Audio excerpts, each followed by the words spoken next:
All right, y'all. Here we are, Dogwood Ink Tattoo Shop, Greensboro, North Carolina, episode 5, Behind the Gate.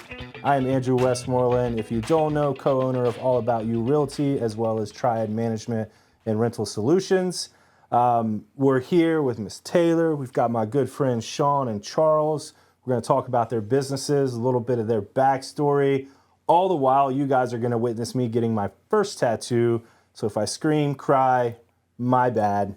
But let's get started. Sean, we're going to start with you, buddy. Just getting to know you, have had an incredible experience hearing something about your stories, how you started your businesses and got into it.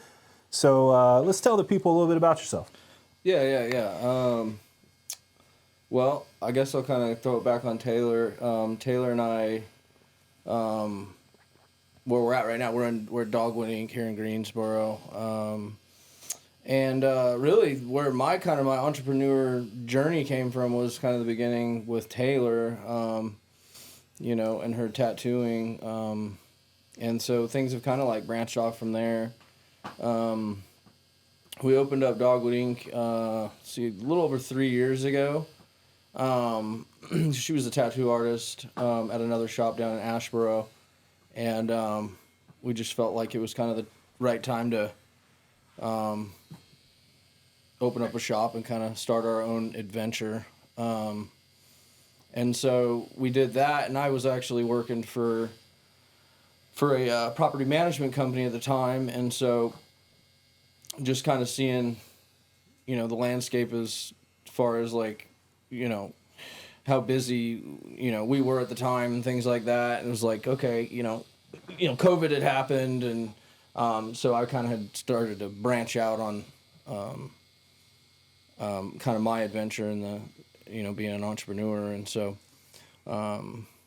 yeah, I mean, that's kind of how the beginning, like I said, the beginning stages really started with her, and then, went into stump grinding, and then now we've opened up Gnarly Rubs, which is a all-purpose rub and seasoning company. Absolutely, and we'll definitely come back to the Gnarly Rubs and hone in on that. Let me ask you a quick question. In our preliminary conversations, I learned a lot about, you and how you have a love for watching podcasts, and you had a lot of really inspirational quips, quotes that I thought were really cool. And so talk about some of those things and who you are and how you run your purpose behind your businesses and kind of maybe a motto that you live by. Yeah. So recently I actually was just watching a podcast, or actually no, I was talking to a buddy of mine here in town, and he was talking to me about the abundance mentality versus the famine mentality. And I guess where my thinking has been, and probably the past probably 7-8 years, has kind of been that abundance mentality. And I guess I really didn't know that I even had it, but that to me is the most important thing in business, right? The famine mentality is where you really it's all about me. You're not really thinking about, other people involved in business. It's just how can I get all the jobs? How can I get all the money? How can I get all the customers? Rather than kind of looking at being able to work with other companies. And, I think that's where kind of, that saying of it takes a village to kind of raise somebody, and I guess, it takes a village to help a company out. I mean, when we first started Dogwood Ink, I mean, it was right. COVID had happened, and there was no businesses open. There was the salons were closed, music festivals were gone, movie theaters, you name it. And so we kind of panicked there. There was a kind of a panic phase. Let's start a business that involves people-to-people contact when you're not allowed to be around people. Right. Smart idea, right? So, but well, we're here. Yeah, so we're here. Did all right. We made it. Yeah. But yeah, so I guess just really where my mind's at in just life in general is is helping others, man. I mean, you kind of got to get to a place where you can always help somebody, but like, you know, you kind of got to get to a place where you can help somebody, you know, like taking care of your responsibilities, you know what I mean? Like, if I can't pay my bills, why am I going over there trying to pay their bills? You know what I'm saying? So it kind of starts with like taking care of me and, you know, build myself up. And so I guess if that's kind of what your question is, that's kind of... I love that. And, you know, in some of my work experiences, you know, you hear people say stuff like, you know, your network's your net worth. And, you know, so often you hear money talked about in a negative light, you know, more money, all that stuff. And I truly believe, along with what you're saying, is the more money that I make, the more successful I am, the more that I can go out and help people. But again, if I don't take care of myself first, like if I don't take care of myself first, how am I going to be the best father I can be? How am I going to be the best friend I can be? How am I going to be the best network opportunity for a business that I can be? So like, I wholeheartedly agree with you. I think it really does start with you and just kind of getting better each day, being the best person that you could be. Yeah.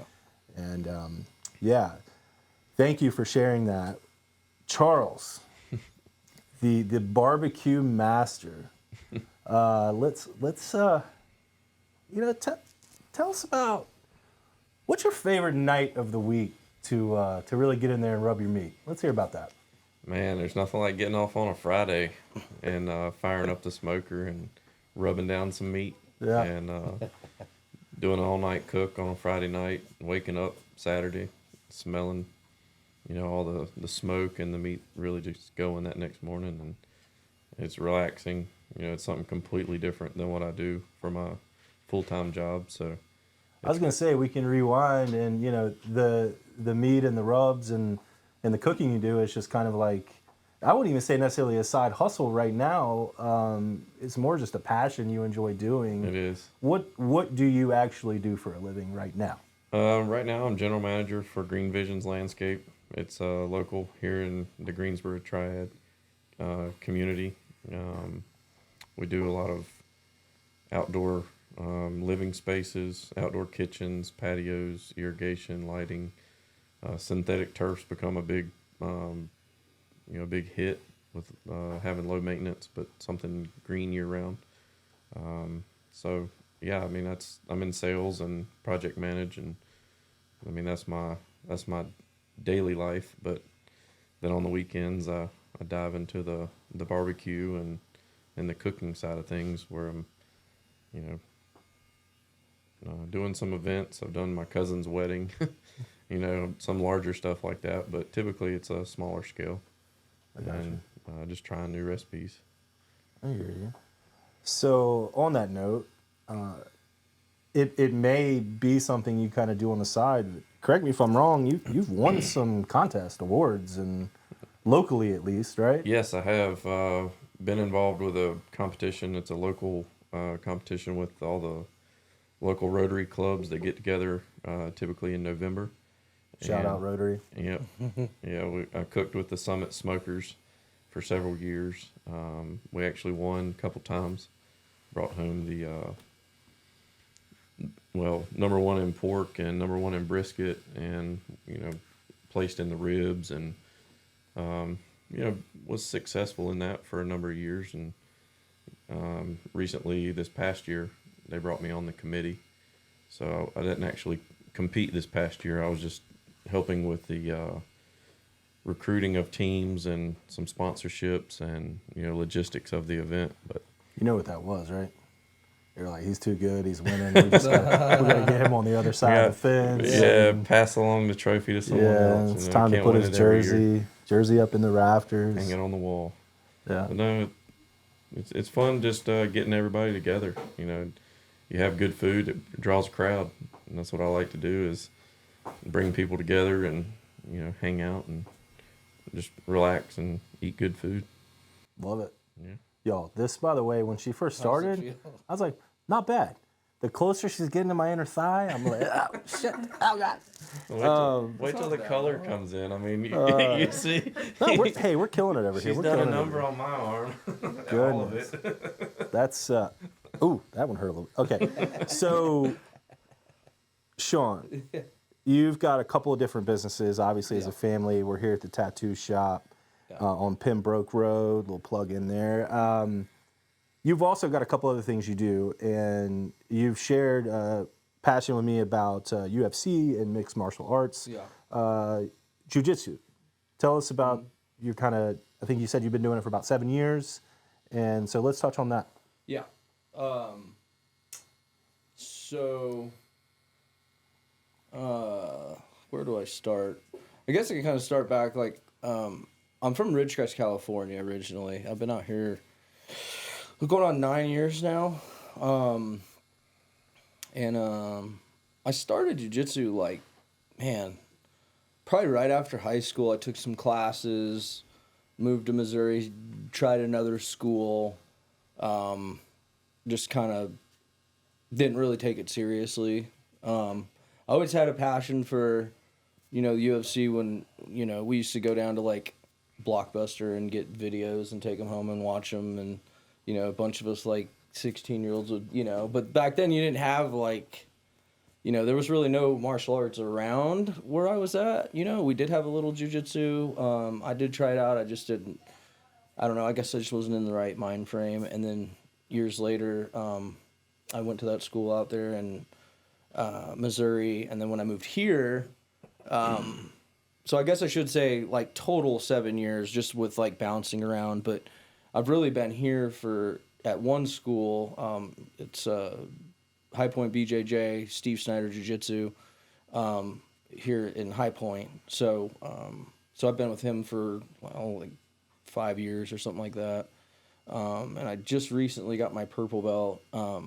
But no, I mean, I like, probably when we were living in High Point, I just kind of had been like, really needed an outlet in life. And I really remember kind of like how that jiu-jitsu seed was planted, and like, I kind of had like fell in love with it like a long time ago, but I just kind of other things got in the way in life, and so I started going there. I just kind of came in one day and was like, hey, I'm ready to start training. And so I started training, fell in love with it, became obsessed with it.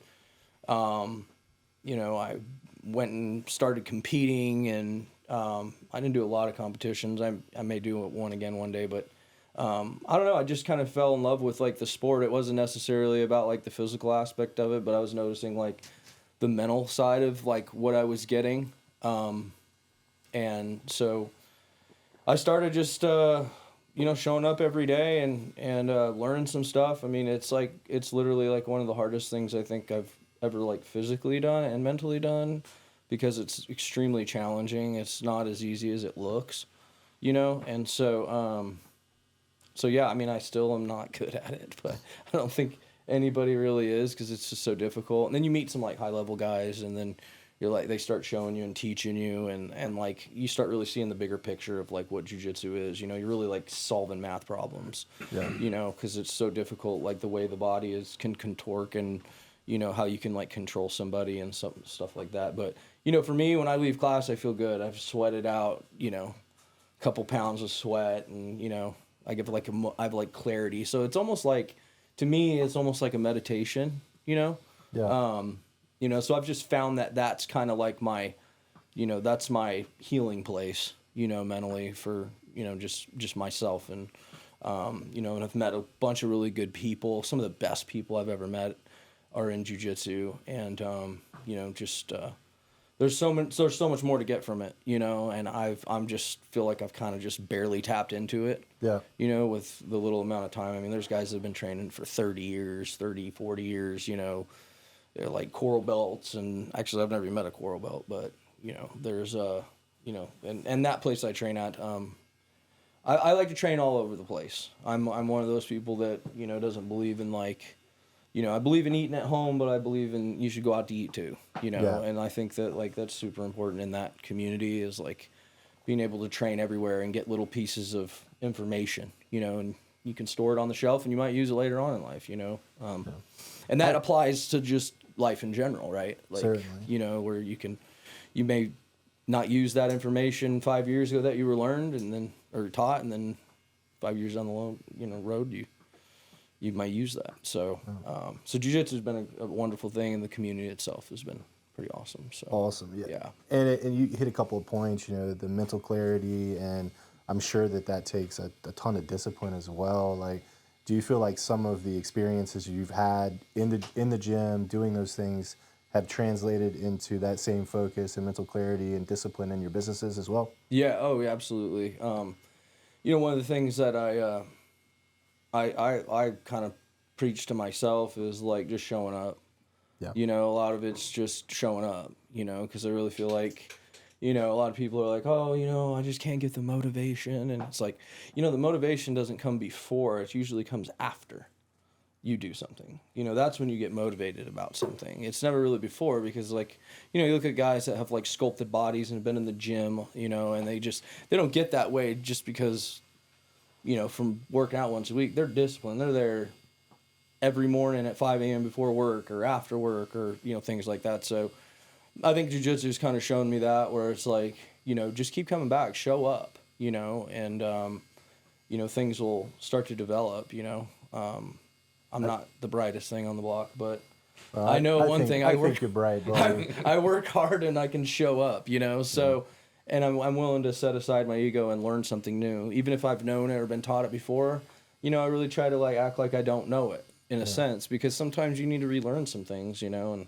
so I get a lot of that kind of mentality or that mindset from jiu-jitsu. Yeah. Awesome. Yeah. I don't think I've ever seen anybody that speaks on, high level entrepreneurs about success that doesn't have some level of, you just gotta show up. You gotta be consistent. Yeah. And I can't remember the original number of the rule, but I think it's, either the 1,000, 100,000 hour rule, where, if you just did one action, Right. 18 minutes a day, I think you'll be better than 95% of the people that do Correct. it. So it's not like you have to be so super invested, but just that consistent showing up every day, whether it's in your business or your health or whatnot. I think too many times us as business owners and entrepreneurs just put everything we have into the business and we forget to take care of ourselves. Yeah. And it's just anyway, I digress there. Yeah, I think that's a big thing where, like, I mean, I don't know if it's completely true, but I've kind of found it to be true, is like, what's the most important thing, in my life? Well, I would say my son and my better half, Taylor, and God. Those would be definitely at the top echelon of what I think, but I really think the pinnacle would be me, because like if I can't take care of me, how am I going to be able to take care of him? How am I going to be able to take care of, her and the family, and how am I going to be able to even have a relationship with God, right? So, I think it does. It starts with me and ends with me always when it comes to, that kind of stuff. So, and I would say that so many people, when they have that, and I agree with you wholeheartedly, they almost feel selfish. It's like, well, I'm putting myself first, and like I should be putting my wife first and my son first, and God first, and it's just like, and it's not selfish though. It's almost the opposite.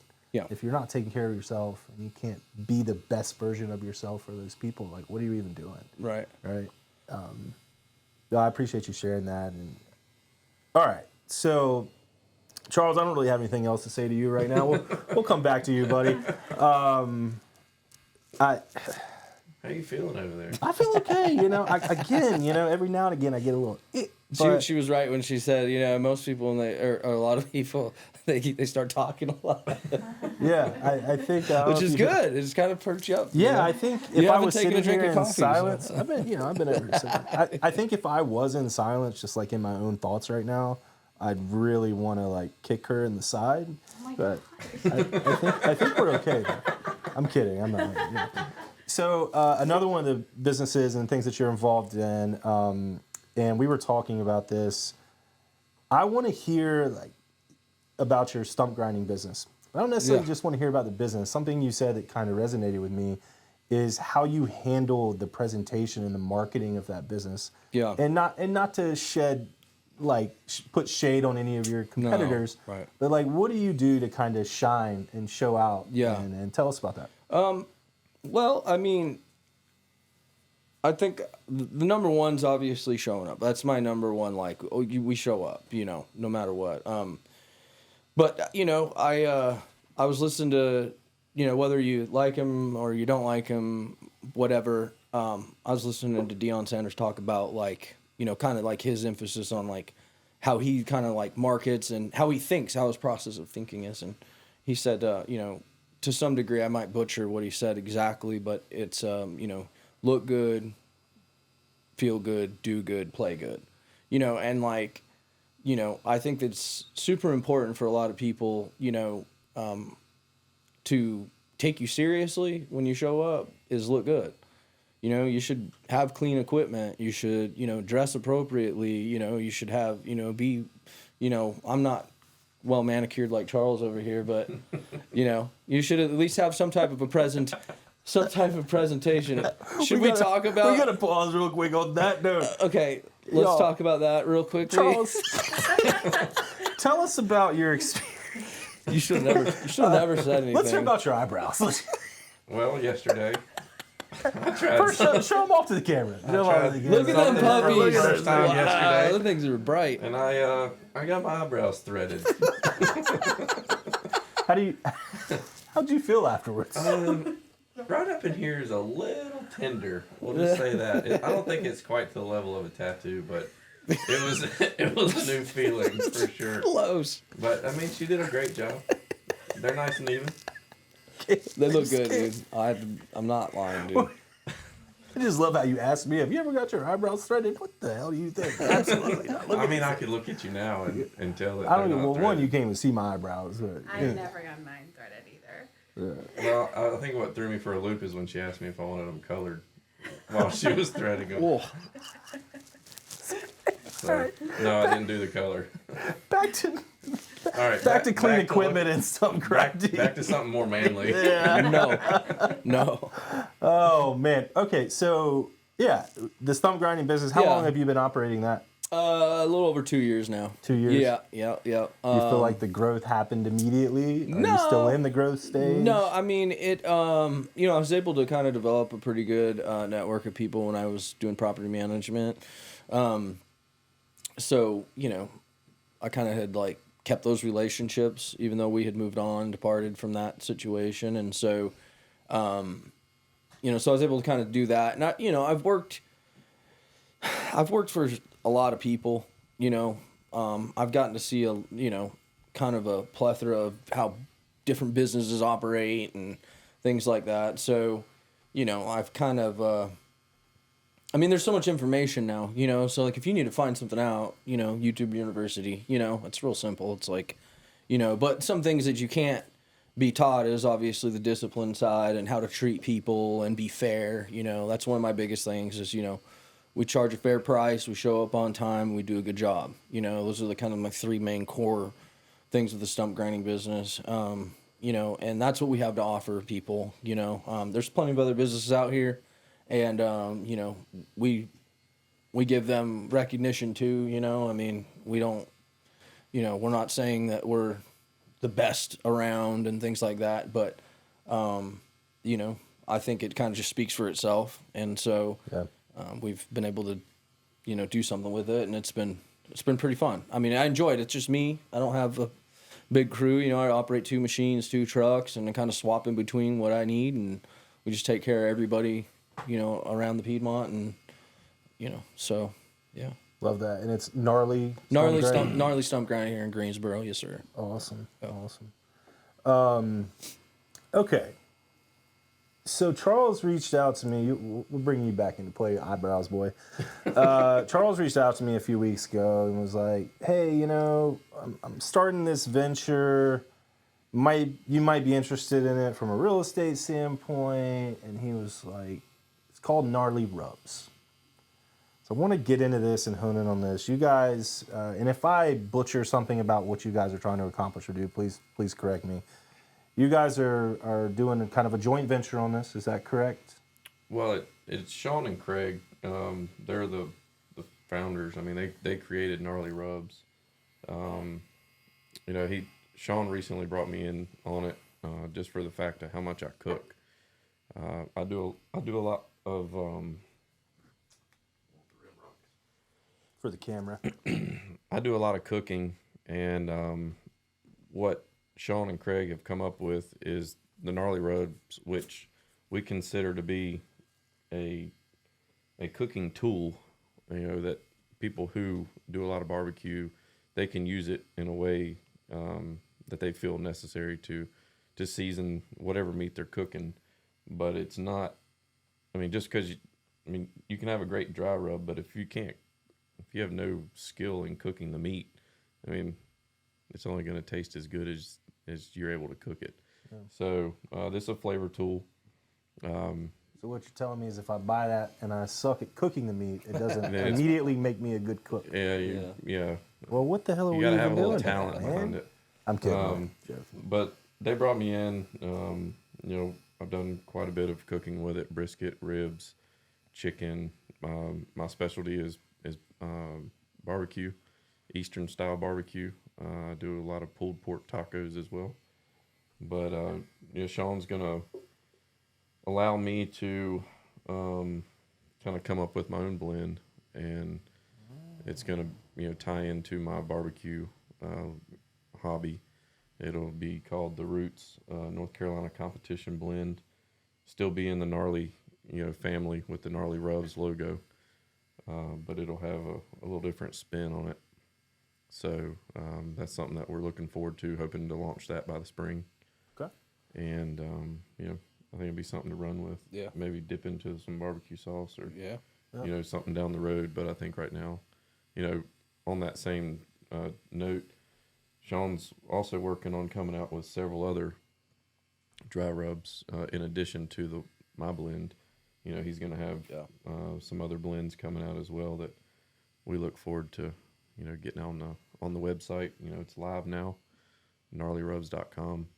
So, go on there and check it out. Distribution is Sean's been building that, a place to ship out of. So we got a lot of good things in the works, and it's just something, like I said before, it's so different from what I do every day that it's just it's a passion. It's kind of like Sean's jiu-jitsu. That's what my cooking is for me. It's kind of my... He's the black belt in barbecue. Yeah. That's where when it's going, that's where I... 7th degree pork belt. Yeah, man. It's relaxing to me. It's a happy place, and clear your mind, and that's where I get all my thoughts together when I'm out there cooking. I still can't look at you with a straight face every time I see your eyebrows. I'm sorry, bro. All right, so with the rub conversation, correct me if I'm wrong, you said, listen, I want to go buy, hey, Gnarly Rub sounds great. I want to give it a try. I can go on the internet right now and make that purchase. It's up and live and distribution and everything. Yes. All right, cool. Good to hear. Let's go back to the beginning. Well, there's one other place you can get it. Okay. McKnight Hardware, Bessemer Avenue. It's Ace Hardware. All right. We have it on the shelf there as well if you want to just stop by and pick it up. Perfect. Oh, and Boneyard Archery.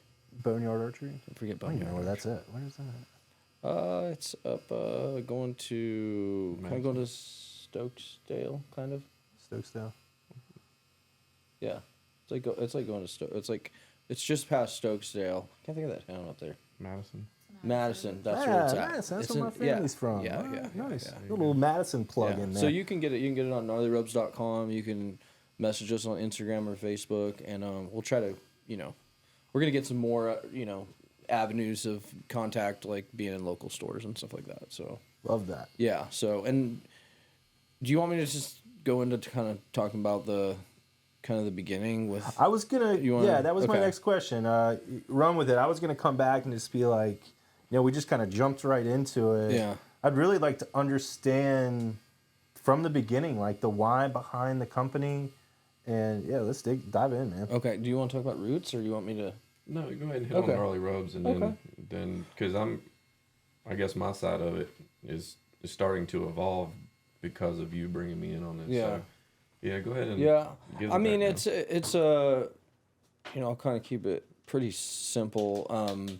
So a really good buddy of mine, childhood buddy, played sports together. We're hunting partners. We're trying to come up with something to do to kind of involve everybody. just like, with cooking and hunting and all that kind of stuff, it was like, we wanted to try something a little different. And, growing up in Ridgecrest, California, you didn't have like, the big box stores like you have out here. You had to travel an hour to go to those places, or hour and a half, something like that, to get kind of that fancier style of cooking. So our stuff kind of came from like, somewhat home style cooking. We had a Walmart and stuff, but, like, Is that where everybody hung out on Saturday nights? The donut shop. Yeah. So like, and again, it's not like, we were completely without or anything, but like, it was a lot of barbecue growing up. It was a lot of cooking at home, and we're at my house, my parents, we were all constantly cooking big meals. And, people would come to the house and there would be food all over the table, and, the high schoolers would come over and make sandwiches, and it was just constantly making food and stuff like that. So, like 3 years ago, we were hunting in Wyoming and over a campfire, and the conversation came up. And so we were like, what if we got into doing like some seasonings, and it kind of actually came from the fact that we were in Wyoming, outside of this, basically in the middle of nowhere, hunting mule deer, and Craig forgot to bring the camp stove. So we had like pre-planned all our meals, and like, so we're out there with no stove. So we were like, all right, cool. Well, we'll just build a fire and, just come up with our own stuff. So it kind of evolved from there. We were like, what if we did like a seasoning company? And so throughout the years, we just kept talking about it. And then finally, about a year and a half ago, we were finally like, went ahead and we're like, came up with the name. And then, we came up with the logos, which she actually designed them all. It's pretty sick logo. Yeah, she designed all these logos on here, drew everything up. And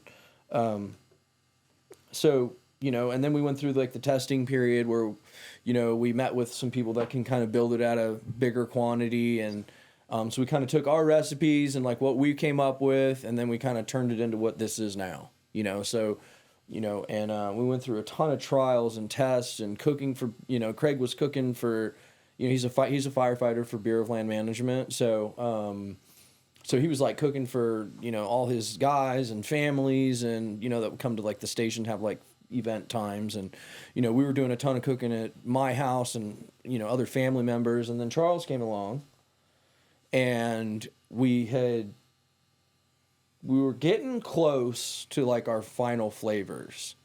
And so when I met Charles, I was like, hey, I heard you barbecued, because I'd heard about him because he got a tattoo, and then we had some mutual friends, and so we got kind of hitched up. He actually just pulled down the street one day, and he's like, are you Sean?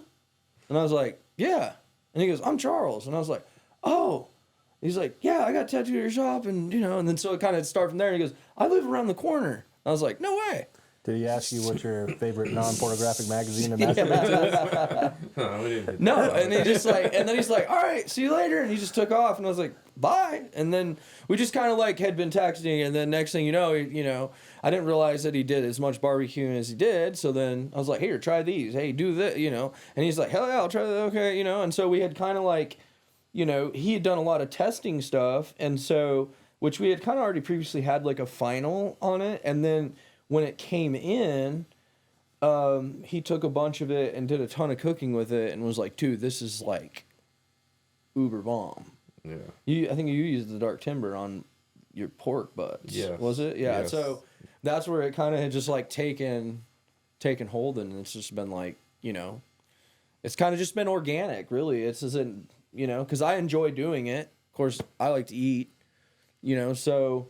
and I enjoy the barbecue world. I think it's fascinating. It's just a whole nother thing that I don't do, so I'm still brand new. But, this is for guys like you and I that may not be professional barbecuers. I don't claim to be this pit master of the grill or something like that. I'll throw some food down, but like, I'm getting better at cooking too. So, yeah, this guy's, you talk about talent. I mean, talent's a whole nother world. Like if how you've probably met some pretty talented people, And you're like, where do you get that from? The problem is I've known him since high school, so well, like, you know. It's like a hidden talent you didn't probably know about. But no, I mean, he's a phenomenal smoker, barbecuer. He's an artist, a really good artist in that area, and it's like it's really been cool to start this journey with, you know, him being here, and Craig's out on the West Coast and stuff like that. So it's just working out great. So we're just seeing how this goes. And yeah, I mean, I love it. Sean comes over to my house and he's grinding a stump for me, and we just start talking. I ended up going to grind stumps with him after work in the evenings, and I'm over here and we're talking about dry rub, and he's like, "Yeah, I need to get you some samples," and I'm over here testing it out. He's like, "Well, I mean, if you're cooking, can you throw some on there for me?" And so I'm over here, I'm cooking double, you know, testing out the dry rubs, and I mean that's one of my passions is trying new seasonings, trying new methods. You know, experimenting with Boston butts and doing the barbecue. I mean, I've injected them with Buffalo Trace, you know, and done a bourbon injected Boston butt. You know, I've cooked ribs with Cheerwine. I've cooked it with Dr. Pepper. You know, I'm always trying new stuff to see what works, and that's what intrigues me about the dry rubs and testing different ones. So I mean, it really, you know, works out great that I do the cooking and you do the rubs. Yeah. And that's the thing too, man, is like, you know, what brings everybody together. You said you were talking about like our why, or, you know, my why is like, you know, goes back to that abundance mentality. It's like, you know, trying to bring people together, you know, good-hearted people, you know, drama-free. Like, we don't, you know, I'm not hanging around losers, you know what I mean? Like, I want to be around winners, people that, you know, on a kind of a different stance. But like, you know, I want to be able to be around good people, man. You know what I mean? Like, and I feel like this is another avenue that we can like bring more people together, you know? And so, that's really the basis of Gnarly Rubs. So I love that, man. Yeah. That's awesome. And, I don't know, Sean, if it was you, or Charles, if it was you that was kind of telling me the makeup of it, and it was kind of intriguing. You know, a lot of foods now these days, especially stuff that's mass produced, you know, a lot of additives, this and that and this and that. Correct me if I'm wrong, but this is pretty much all natural, organic type product. Let's hone in on that for a little bit. So, kind of. And I say kind of because there's a lot of things behind the scenes that, you know, this is top shelf ingredients. Yeah, okay. maybe best ingredients. Yeah, they are the top shelf ingredients in the seasoning world. Correct. So, you know, gluten free, no MSG, made in America. Everything's, you know, all this whole thing is American made by Americans for Americans. That's, you know, that's kind of the avenue we wanted to get. We could have gone down maybe a lower grade on some different types of seasonings and stuff like that, but we chose to kind of go, you know, on the top shelf stuff, you know. So, you know, you asked about like organic and stuff like that. No, we don't pay for the organic label. It's, you know, we're new. It's expensive to have that on your label.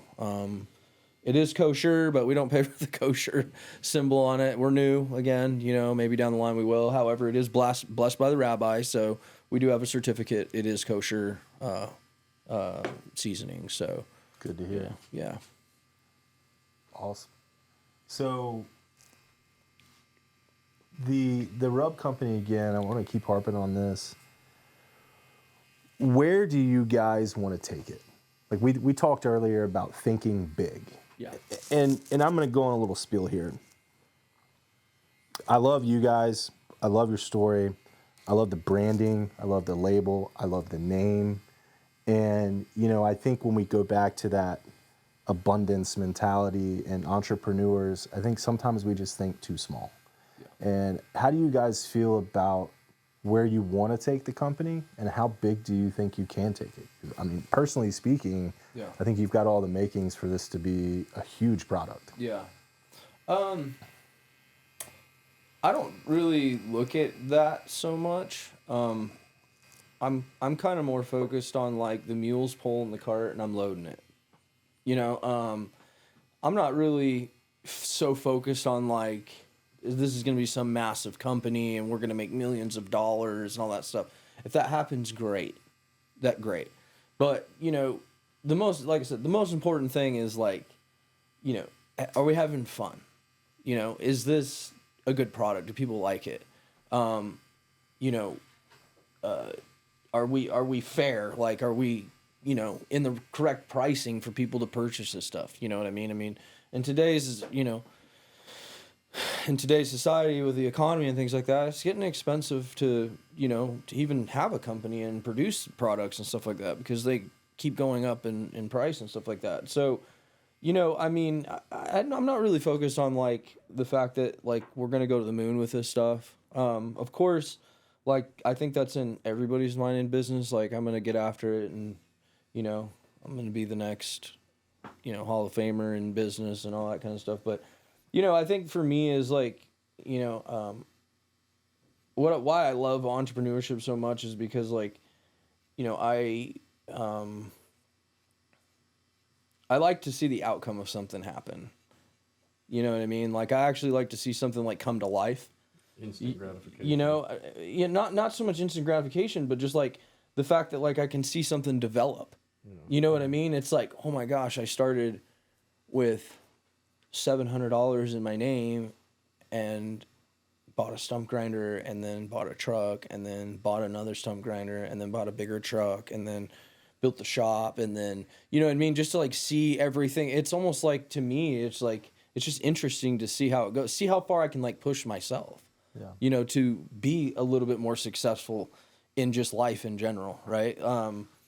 And so like for this, like, I want to see what happens next. It's like another rub, you know, a sauce, you know, does this hit, you know, does this go to a big store? That's cool. Like, I think that's cool to see, but like, I just like to see things develop. So I'm not really focused on like, you know what I'm saying? Like becoming a billionaire.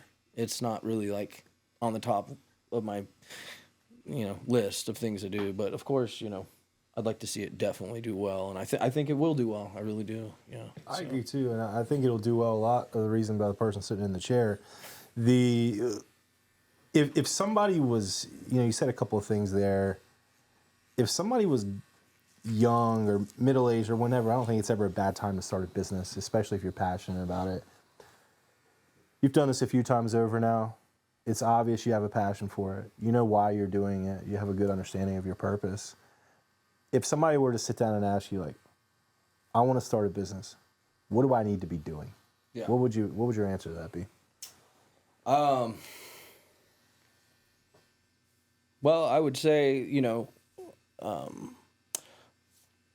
well, I just had this question asked to me a couple weeks ago, and in kind of the same context, and, you know, I think the thing is like, do you want a challenge? Because it's very challenging. And, you know, do you want to learn the ins and outs of just life in general? Like, I would say, like, kind of, I don't know, I'm kind of going deep in my head about this, but really it's like, you know, if someone came to ask me and said, you know, do you think I should open a business? I'm thinking about opening a business. I would say open a business. Definitely open a business, because I think that, like, there's so many different avenues in business that can, you know, whether it be income, whether it be learning about who you are, whether about helping other people, you know, there's a ton of different things that you can do, you know, in business. I like the fact that I'm not controlled by a boss. I kind of think that's nice, you know. However, if you look at it kind of bigger, you know, the customers are the boss. So you have to pertain to them. You know what I'm saying? But at the end of the day, I've basically cut out the middleman, and I'm doing everything, you know. I'm doing everything, essentially, you know. But I just think it's more freeing, you know. Obviously, financially, it's a lot better, you know. And I was never really taught that kind of stuff, even in school and stuff. So it was like just another challenge as well. It was like nobody taught me how to open up an LLC or, you know, get insurance for a business, or how to do taxes, or, you know, like, you know, so Things they should be. things that they should be teaching people. I mean, like, an LLC is I think it's important for people. I mean, there's just a lot of benefits to it, you know? And so I'm a big advocate for people going into business for themselves. I just had a guy recently who was doing my sheetrock and drywall, like, just like came to my house and was like, hadn't seen me for a while, and he was like, "What the hell happened?" And I was like, "What do you mean?" And he's like, "Well, what? Look at all this, like this." I was like, "Yeah, I mean, this is what business does." Yeah. And so then he went and got an LLC, and he's just started his business. He's been doing sheetrock and drywall painting for 20 years. And he's like, I just, for some reason, and not just like for him witnessing it, you know what I'm saying? Like, it opened his eyes up to open a business. And there's been several others, you know, because again, it's more freeing. Yeah. I'm tired of fucking listening to somebody treat me like a dog, pay me like shit. Excuse my French. You're fine. But, and I'm not knocking jobs, you know what I'm saying? But, I want to do other things in life than, be there from 9 to 5, 5 days a week, and have to ask, when I can shit and, things like that. So, that's kind of a big reason why I, went down the path I'm at as well. So yeah, that's a big change from a 9 to 5. But to you're a working business for owner, yourself. I mean, yeah, I absolutely you know. get it. But it's to be honest with you, it's 10 times the work. Yeah. There's no days off, man. Like there's no vacations. There's not. If you pick the phone up when you're down at Myrtle Beach enjoying your time with your family, and you're talking on the phone to somebody, you're working. Mm-hmm. I mean, you actually, I said to you that one day, I said, I kind of like, I got to give it to you, because you said, man, I shut down during the holidays. I just wanted to focus on my family. I wanted to, and that's something that I could pick up, and something I probably should, start putting into my life as well, because I'm so go. But I mean, I'll tell you the story. So when me and my wife got engaged, we started out in New York, engaged Central Park. We flew to Paris. We were in Paris for 6 days, and we channeled over to London for a couple of days. Paris was a blast, but I was still kind of in and out of the work business, even with the time difference. It wasn't that bad. Yeah. Phone was at my hip, checking sports scores, doing everything. Mm-hmm. We get into London, we check into our hotel. We're not there for 30 minutes. We walk down to a little pub waiting for a fish and chips place to open that I heard was good. We sit down at a table, I put my phone down. These two people come up to me, they start shaking my arm. We hadn't even, not one sip of my drink yet. And they were distracting me, they stole my phone. Best 3 days of vacation I've ever had. I mean, seriously. My wife will tell you the same. That's a good story. I remember, we were only in London for 3 days, first Paris for 6 days. I can tell you things that I loved about Paris, but I can almost recite the entire 3 days in London just because I was actually more aware of what was going on, just because that little thing in my pocket was just always like calling my name. Yeah. And so it's so important to be able to disconnect like that. And again, I don't think enough business owners do that. Yeah. And I don't think the average consumer that doesn't own a business or work for themselves full time, I don't think they appreciate as much that, like, hey, sometimes I am available to you at 10 p.m. If your work called you at 10 p.m. and was like, hey, I need this, well, I mean, what would you think about that? Right? And it's so on demand. People, I need a stump grinder right now. Yeah. Are you available? Right. And of course, you don't want to turn the business down. Yeah. Like, shit. You have Sean, he's over here grinding stumps starting at 9 p.m. and grinding all the way through the night under light towers. Yeah, we don't got no excuses over at my place. I mean, we're getting it going. That's just the way it is. But I love it. It's just the kind of the way person I am. That's the way I'm built. Like, it's not to knock anybody else, but I just, I get after it. It's just kind of in my blood. Like, I don't really I don't sit around with excuses, and you know what I'm saying? If I get knocked down, I get back up and dust myself off and keep it getting it. And so, yeah, the phones are definitely a problem. I mean, I think we've seen that in society today. There's a lot of talk about, like, too much on the phone and things like that. And so, but I mean, we use our phones are business. I mean, that's, we got to learn to shut it off and have some time, and we do. But there's definitely something to say, something to be said about that. So, I mean, I think I'm kind of the flip side from, both of y'all are business owners, and I used to be a business owner when I started out landscaping. Yeah. I had my own thing going when I was landscaping, out of high school. I tried college. It wasn't for me. I started my own business, and I had it for a number of years. And you talk about the challenges, and the headaches, and the insurance, and the license, pesticide license, and all the different things that you need in my industry. And I'd had enough of it and decided I just wanted to go work for somebody. And I went to work for somewhere for about 8 years, and it just wasn't panning out, and I'd looked different avenues, and now I'm with Green Visions, and Which is a great company. I mean, I can't say enough nice things about Marcus and Sherry. They trusted me, they hired me, and I mean, for the life of me, can't see myself going out and starting my own business. I mean, if I didn't work for them, that would probably be the next thing. But being happy, and like you talk about, having your experience with a boss, working for somebody like I do now that realizes family time, and time off, and disconnecting, where you're not on, you're not accessible to customers 24/7. Yeah. He gets it. He sets time with his family. They go on vacation. He recognizes it, and takes care of his employees. So, I guess on the flip side, it's a different experience for me because of the situation I'm in. But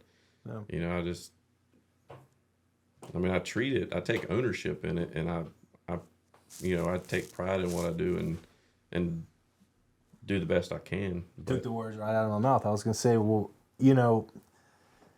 let me ask you this. Are they still really involved in the day-to-day business? Yes. Okay. Marcus is there every day. He's usually the second person to the office. He's still out there getting dirty with the guys. He's laying out plants. He's involved. He's a part of the jobs. He's got his own, jobs that he likes to do. He likes to do the large, complicated jobs. He loves to see the transformation, from a mud pit to a expansive, $200,000, $300,000, $400,000, renovation in a backyard that comes to life. I mean, that's what he loves.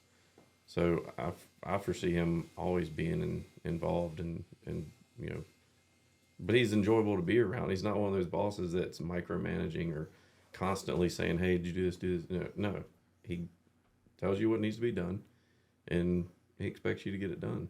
Yeah, that's great. He's not breathing down your neck. It made me think. You hear so many people. I don't know how much I'll follow Gary Vee. Some people hate him, some people love him.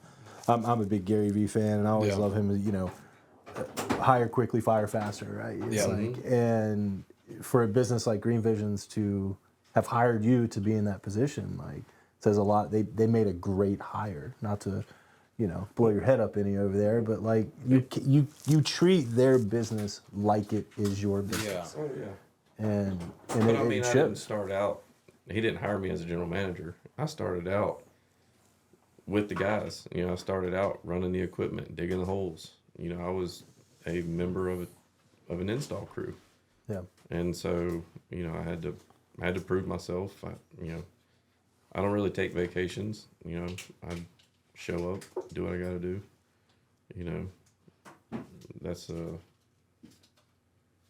And I guess for me, That's not just part for when I made the statement of working and getting paid like shit, treated like shit. I have not really been down that with any companies really that I've worked for. You know what I mean? I guess it's just more the attitude in my brain, so to speak. But that's huge.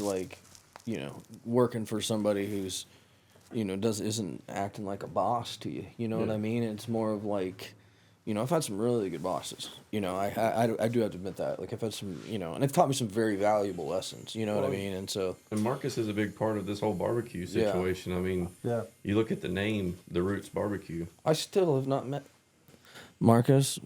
I'd like to meet you one day. Paging Marcus. I mean, so I sat down with Marcus, and I think, the Roots BBQ. His last name is Vinroot. So, you take part of his last name. He was involved with helping me get the smoker that I have now. I sold the cooker I had. We went in together and got this larger cooker. And the whole purpose behind it was, when these people are doing business with us and they have, this huge patio, this nice project. You know, we want to celebrate at the end of it. You know, they're happy with the install. You know, we're happy that we're doing business with them, and I'll go out there and I'll cook for them. You know, if they want to have a party to showcase their new backyard, yeah, I'll take the cooker out there. I'll cook a pig. I'll cook Boston butts. I mean, whatever you want to do. Let's get everybody together. And so Marcus has been a big supporter. You know, I've learned some stuff from him. You know, he has a pit behind his house, and he would have an event for Friendsgiving, and I'd go over there and, you know, for several years I helped him cook on the pit, you know, cook a whole pig. And he raises pigs, he raises chickens, and, you know, every once in a while one of those pigs has to go to the train station. And so we get to enjoy, I mean, have a big party, you know, cook a pig. So I mean, he's been very supportive of the whole process. I mean, it is a side gig, and it's not gonna get in the way. I don't foresee it getting in the way of my full-time job, but it's something that I can do after work and on the weekends. And, Well, it goes back to what you said about starting the rub company. One of the main purposes behind it, you want to bring people together. Everything you just described brought all those people together and just ties it in around the barbecue. And it's like, the barbecue's fantastic. It's delicious. The rub's fantastic. It's delicious. But it's almost just kind of like a vessel for y'all to get together, do something that's fun, you enjoy. But it's networking. Networking as well, because you bring. So the last event I did was in Greensboro, and they hired a band. They had a guy cooking 300-400 oysters. You had all the neighbors. You know, we had a whole pig, and you have all these neighbors coming over there. Well, they see a Green Visions truck in the driveway, and then they're back there and they're talking to them about the project. So a couple weeks later, I'm getting phone calls. Hey, I got a set of blueprints. Can you come take a look at my backyard? Yeah. So if cooking for 100 people sells me another job, I mean, I'll do it every other weekend. I mean, well, relating back to my business, you know, I something I need to do better. You see a lot of client appreciation events. You know, a lot of the top agents in the nation, new agents always ask, I'm like, how do I get business? How do I get to where you are? And it's like, you know, well, these are the things I do. And most of them will have some type of client appreciation event.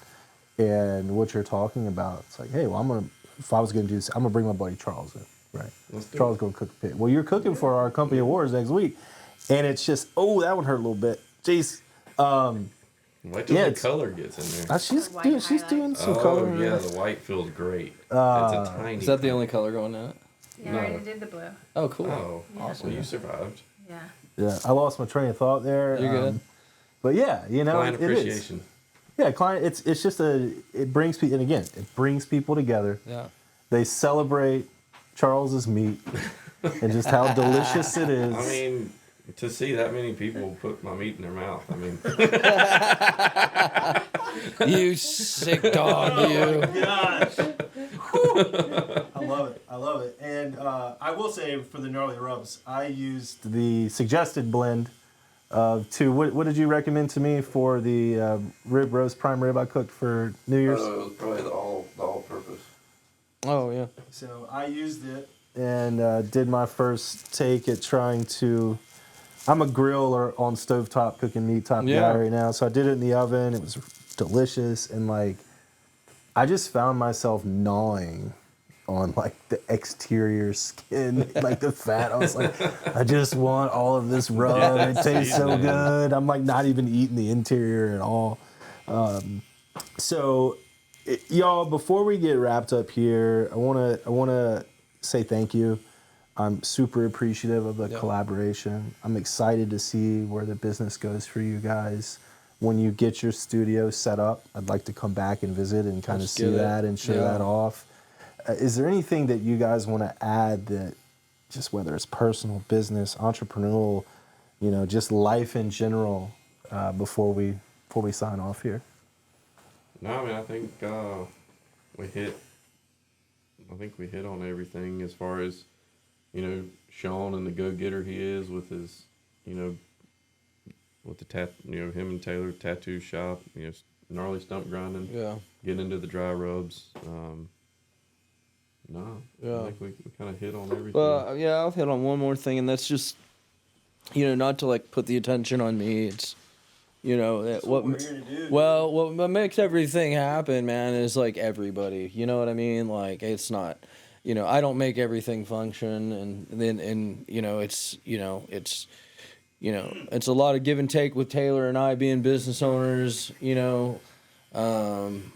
and just continuing to learn, man. So, it's not all about me or anything like that. I don't really subscribe to that. It's just, Actually, all about me. I'm just exactly, yeah. I just, like I said, I'm just continuing to learn and get better at my craft, whether it be in, in rubs, whether it be jujitsu, whether it be in stump grinding, whether it be in just as a father, which is one of the most important things to me, and being a better man to my lovely bride over here. So there's just still, life's not over, man. We're gonna just, I ride it all the way till I go to sleep every day. I try, so, but I'm not unique. So, there's a lot of other bad dudes out there getting after it, and women, and, so, but hopefully I can pour that off to somebody else, and, who's, possibly in a rough space and needs to get kind of a different mindset. Well, I mean, I've been fortunate. Like I said, I have my wife Kelly supports me. She's out there when the freezing cold, helping me video. Yeah. She's trying all these different foods I cook. But no, she's really supportive. And like you said, trying to provide.